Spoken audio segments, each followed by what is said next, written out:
John had all the killers on his side, and that's the bottom line.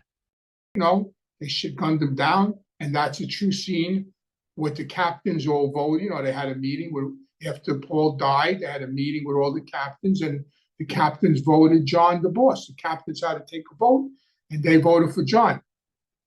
I mean, they knew they had to vote for John. I mean, it wasn't like it was democracy. You know what I mean?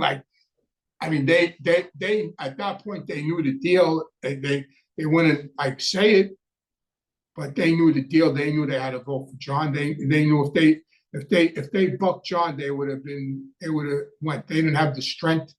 They didn't have the manpower. They didn't have, John had all the killers on his side. That's the bottom line. John had all the killers.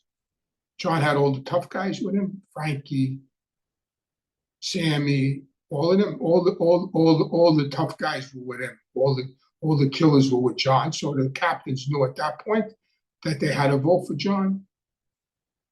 And that's what happened. They voted for John, and he was the boss. But right after that scene, that was right before Christmas. So after that scene of those were all the captains in that room. Those were all captains. After that scene, the captains voted for John to be the boss. Right after that, John had his first Christmas party as the boss at the El Carib. It's a catering hall in Brooklyn that was around.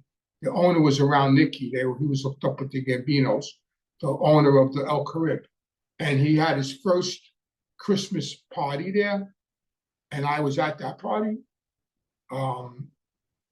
And it was like the whole family, the whole Gambino family was there. All the captains, all the soldiers, most of the soldiers, and all the, I would say, top associates, let's say, I was there, Ronnie One Arm was there. He wasn't straightened out yet.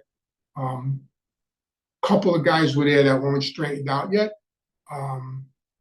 And it was all guys at the party. It was a good party.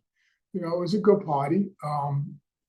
It was at the El Carib, and that was his first big party that he had after he became the boss. Christmas party.